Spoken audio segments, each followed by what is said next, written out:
Alright guys, we're going to do 1.6 trigonometric functions. So let's take a whole trig chapter and jam it into one lesson. Okay, so let's see how it goes. Radian measure.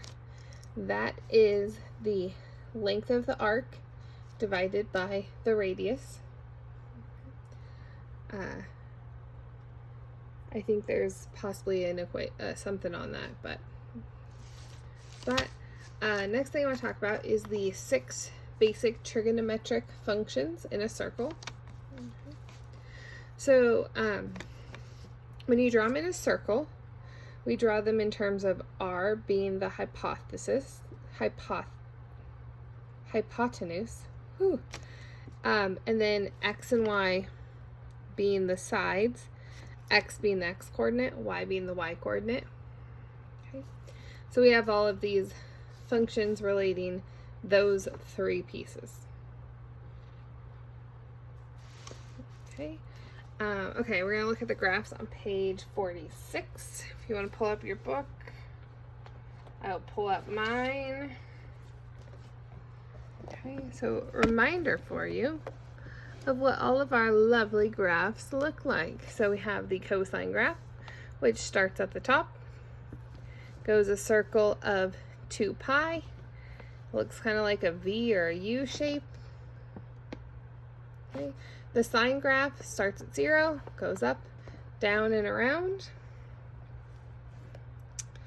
Tangent has these undefined sections with our curves in them. They're a unit of pi wide. Secant has undefined sections where this one would equal 0, and they fit right on top of the bumps. So right, let me try and find my pencil I just had and set down somewhere. All right, so they would kind of sit right here.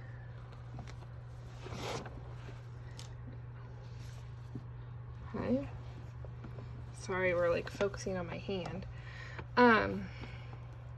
Cosecant fits into the sine, and cotangent fits into the reverse of tangent. Right. Okay, so these are to remind you, they have the domains, the periods, the ranges. Use this page. Okay. All right.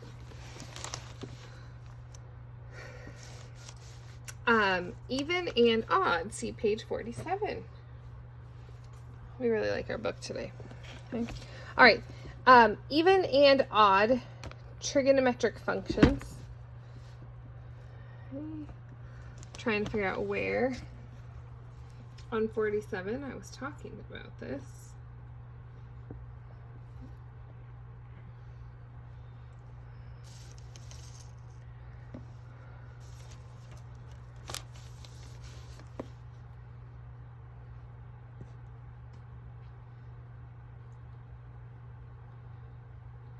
Okay.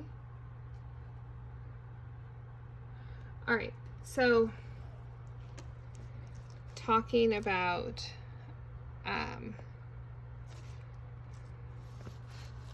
not even sure if I talked about this example or what. So says show that cosine is even function and sine is an odd function. So what it's saying is for our cosine, which our cosine is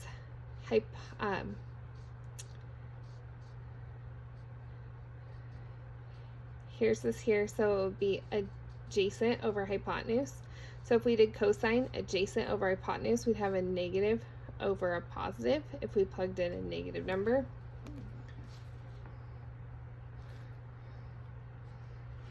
Okay, that's not even what we're talking about. So we're going to just answer these, okay? You ready? So we are even, something is even if we plug in a negative x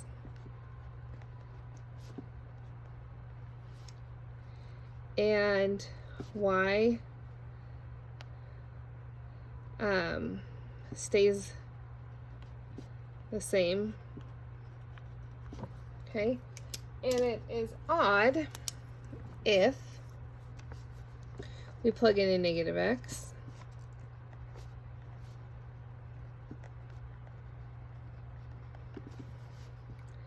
and y changes signs. Okay.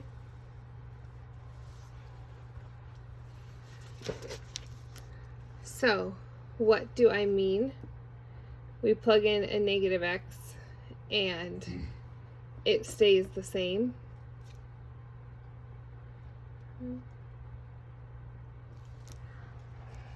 All right. So if we take a look right here, I'm going to make a, see if we can figure it out from this graph. So on here, if I plug in a negative x, so these are going to be negative x's. Okay, if I plug in a negative x for our cosine, let's see, our cosine is x over r, so x over r, that doesn't make any sense. What is going on here? The Sam Hills? Okay, if I plug in, here's what it is.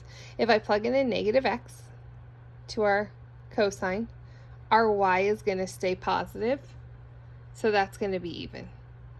If I plug in a negative x to this one, our y is going to be negative, so that's going to be an odd. Okay. So, they said right here, cosine and secant are even functions because their graphs are symmetric about the y-axis.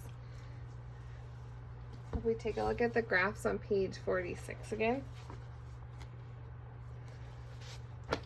something we know about symmetry is that they'll be symmetric if they are they'll be even if they're symmetric across the y-axis. Let me grab out my book for you, wherever it is. Get to the right page because it closed for me. It was so kind. Alright, so I said cosine and secant. So if I take my cosine and I rotate it around the axis, it's going to end up in the exact same spot. That's what it's saying. Oh, I'm so sorry. Whew. Okay, here it is.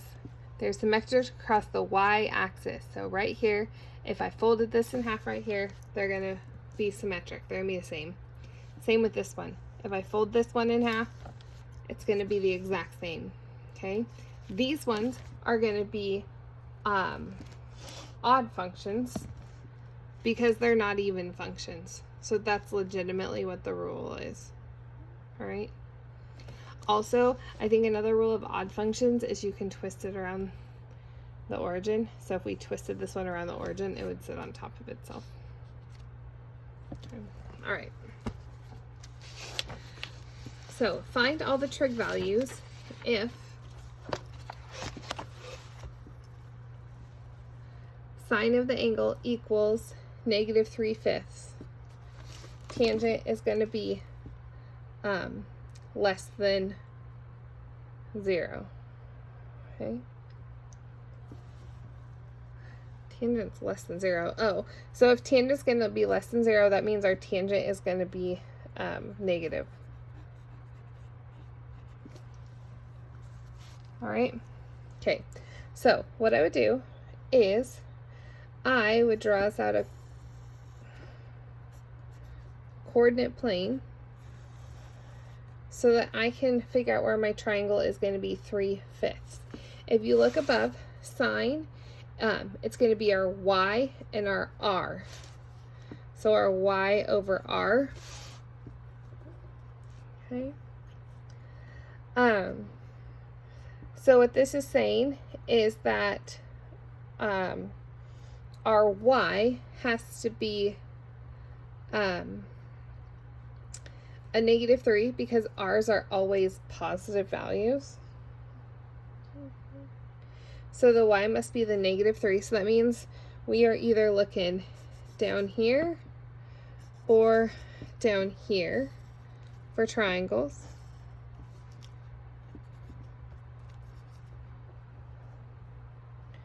We know we have a hypotenuse of 5. I know they're not equal. We know we have a 3, 4, 5 triangle. That's one of our special triangles. So this is -4 and this is +4. So we need to figure out which one of these triangles satisfies this. The tangent has to be less than 0, which means our tangent's negative. So which one would have a negative tangent? Well, let's look. Tangent, these are our angles.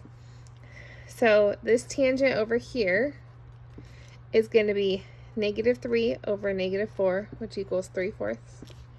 This tangent over here is going to be -3 over 4. So which one satisfies it? This one. So this is their triangle we're taking a look at. Okay. So it wants us to find the rest of our trig functions.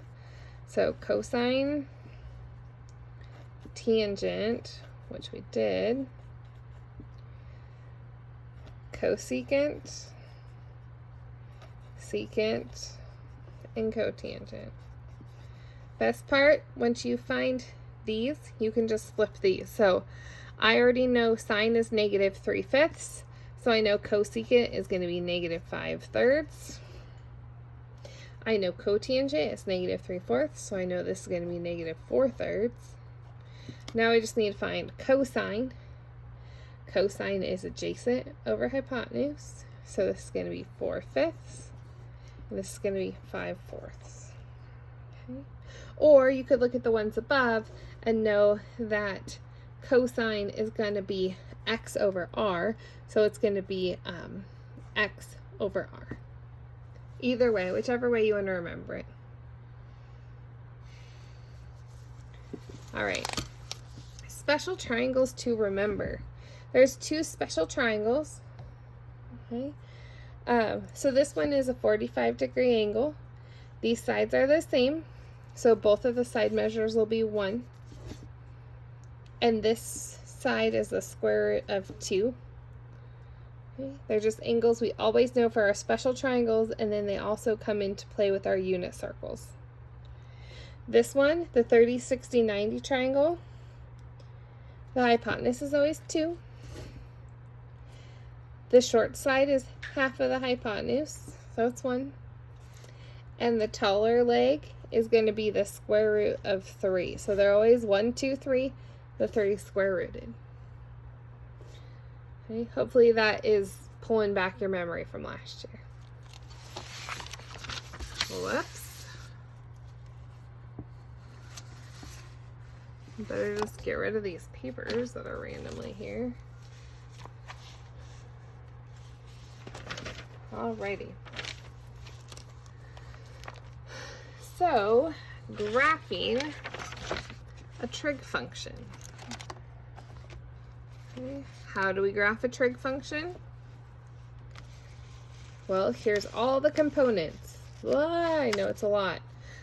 So f of x equals a sine of 2 pi over b, parentheses, x minus c, bracket, plus d. So we're going to talk about all the pieces. They're all color coordinated. So a is our vertical stretch or shrink. A is also our amplitude. Okay, so how much are we changing vertically? B is our period, so how long are we going wide? And that's always 2 pi divided by b will get us what our period is. That's our horizontal stretch and shrink. C is our horizontal shift. Remember, this is always a negative, so the C is really the opposite of that. And then D is our vertical shift, okay? And it's always a plus here, so it's just exactly what it tells you to do. Okay? All right, let's go through a problem. All right, good. From my angle, it was looking super blurry, but it's not. So it says, determine the period, the domain, the range, and draw the graph. Okay. So we have a cosine. I would maybe even draw the graph and then do the domain and range. Might be easier. So the period. Period is b, which is here. We know that this equals 2. So our period is going to be 2 pi over b equals 2. We'll solve for b to get what that period is. Okay. So I'm going to switch my things. 2 pi over 2 equals b. And b is going to equal pi. So instead of a period of 2 pi, which cosine is, we're only going to go a period of pi, so we have to make our curve quicker. Okay. My domain, my x values, if we think about cosine goes on in both directions forever, so my domain is going to be negative infinity to positive infinity. Okay. Let's think about the range, actually. We can think about this without graphing. So our amplitude normally is 1. So we usually go up 1, down 1. This amplitude, though, is 3. So our new amp is 3. So that means we're going to go up 3, down 3. Okay. The other thing, though, that may impact our amplitude is our vertical shift, which in this case it's +1. So our horizontal line is going up 1. So that means we need to add 1 to both of our pieces to get what our actual, I'm going to write it below here, to get what our actual range is. So that means -3 + 1 is -2. And 4. Okay. So hopefully you kind of remember this. It's coming back to you.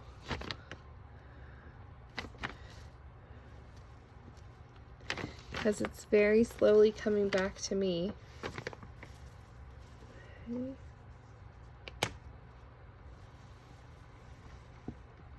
All right. So what we're going to do is this right here. It tells us where our boundaries are going to be. So we are going to go up 4, 1, 2, 3, 4. And I'm just going to make a light line. So I know that that's my top. And -2, that's going to be my bottom.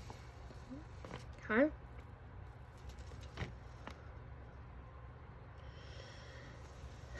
All right. The next thing we need to look at, actually, before that, I'm going to draw you a regular sine curve. Sorry, this is a cosine. So cosine starts at 1. It goes down, up, up, up.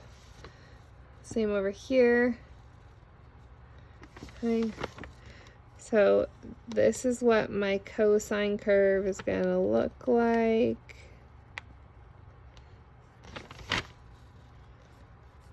So that's just regular cosine. Now we got to do all these things to it. So the first thing we added was the range, which we know it's going to go from here to here, which means our new midline, it says, is +1. So I'm going to write this right here. So that means that this line here is now going to be here. All of our axis crossing points are going to be there. Okay? All right.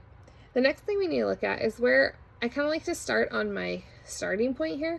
So are we shifting anywhere right to left? Well, it looks like we shift over I'm going to label these for you. Pi over 2, pi, 3 pi over 2, 2 pi. Okay. Negative pi over 2, negative pi, negative 3 pi over 2, negative 2 pi. Okay. All right. So, this starting point, we are going to shift it negative pi over 2. When it's negative, that means we're going to head in the positive direction. So we want to go all the way over. Here is where our starting point is going to be. Okay. Our starting point on cosine, though, is at the top. So that's going to be where I want to start. I shifted it over to here. So we got this taken care of. We got this thing taken care of. We got this thing taken care of. Okay. Now we got to talk about this period. So instead of finishing a period in 2 pi, we want to finish it in pi. So we want to go back up to here in this amount of time instead of in this amount of time. So that means that we got to hit that here, here, here, and back up. So every half, something is going to happen instead of our normal thing. Okay, so let's see if we can draw it. Whoops, I already made it too tight.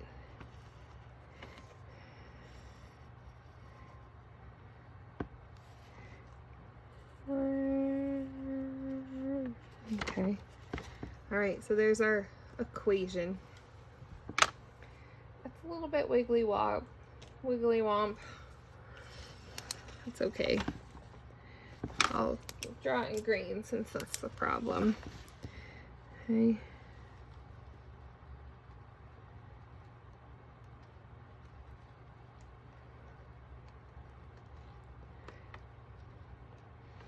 Okay, so all these pieces to think about. There's the thing I wanted. Okay, it's okay if you want to draw the original sine or cosine on your graph. That's okay. If you want to draw where the midpoint should now be, or the domains, the ranges, so you know. Right? Okay, inverse trig functions. Page 49 and 50 in your book.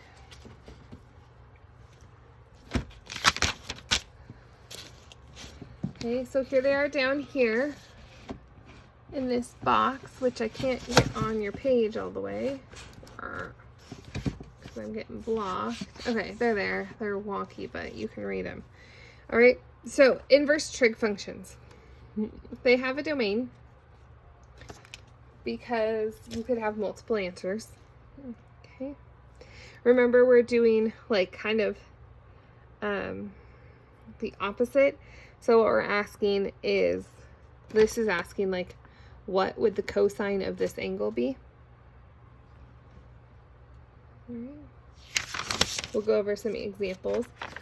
Here are the graphs for you on the next page of what they look like. Remember, they have domains because there are multiple different answers you could get for them. All right. Let's go over a problem. Guys, I've now lost both of my pencils. Here's one of them. Just like setting them places. All right. I'll just show all of these for you. So, find the measure of this in degrees and in radians. Okay? So, we want to know of the angle of 1/2, negative 1/2, what angle satisfies that. Okay. So we could, let's see, let's try it out and throw it in our calculator and see what happens. Okay, so we're going to go the inverse of cosine equals negative 0.5. Okay, I'm guessing that my mode is on radians. It is. Okay, we don't want it on radians because it's not going to actually give us an answer that we know, but the answer would be 120 degrees. Okay. Convert that to radians. To convert it to radians, you would do 120 pi over 180. Okay, when you reduce, this is going to be 2 pi over 3. So there's your two answers. Right. If I wanted to know what negative 1/2 was, okay, I could draw a triangle.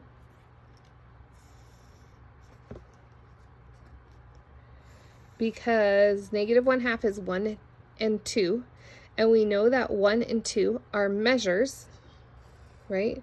We could use our unit circle. We know 1 and 2 are measures of a 30, 60, 90 triangle, right? And then we can use the domain information in our book. It tells us the domain of negative cosine is from 1 to negative 1. So it means my triangle has to be up here.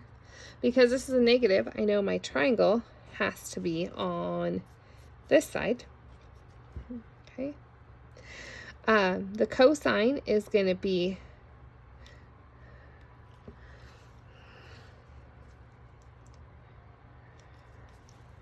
right? Yeah.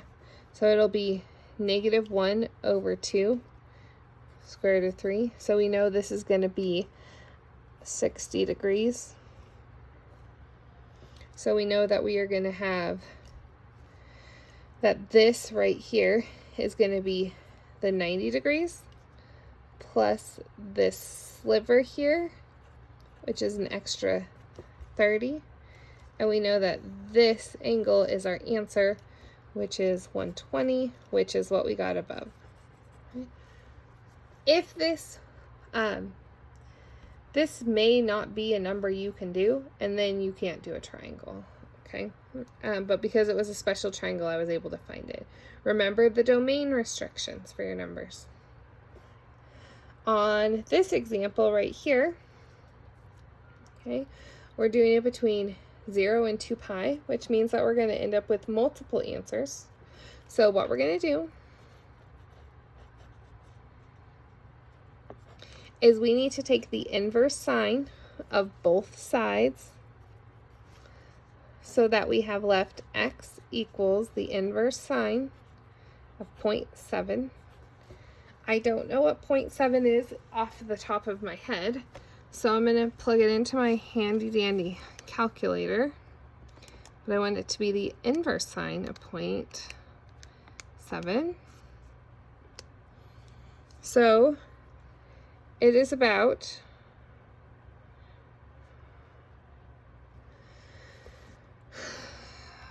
44 degrees, but this is in radians, so we have to do it in radians. Boo. Okay.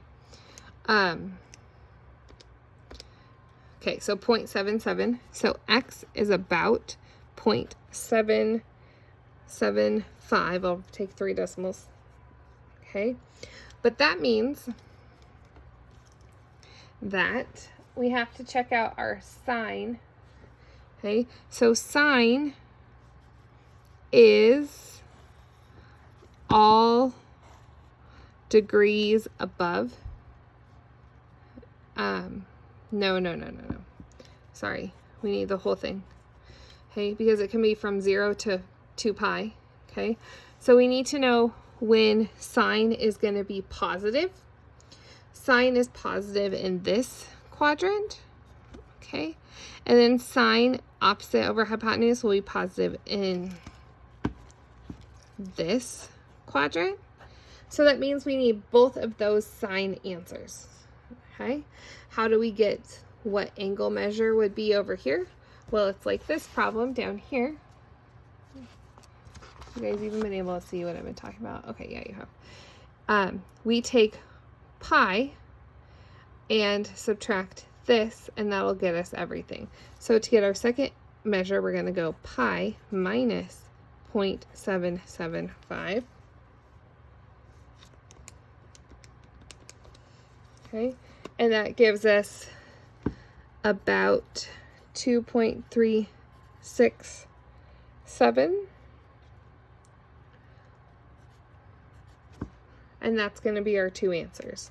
So this and this. All right, so this is a really big lesson in thinking. All right, this one tells us from negative infinity to positive infinity, so we're going to have to create an equation to let us know when tangent is going to be this. So I have tan of x equals -2. I'm going to take the inverse tan of both sides.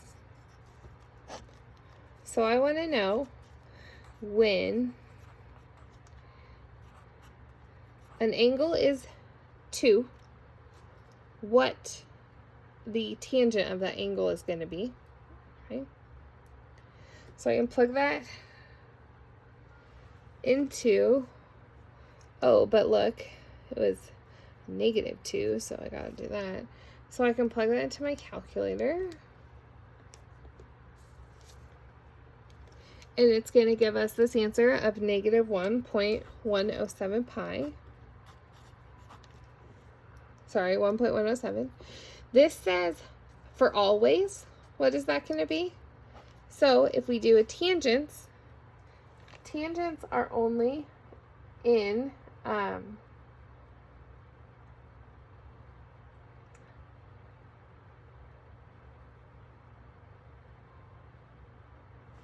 sorry, I'm trying to think. Tangents repeat themselves every pi times, because that is the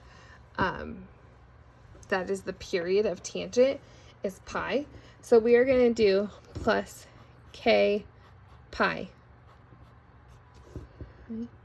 because we know that tangents are going to repeat themselves every pi times.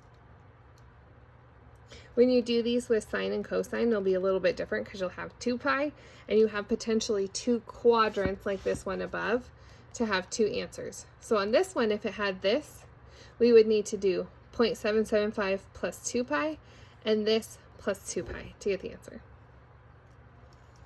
All right, so lots of thinking. Get together, chat this one out, okay? Use all of your brains. So your assignment is page 51, number 1 through 4, and then 5 through 21 odd, 27 through 39.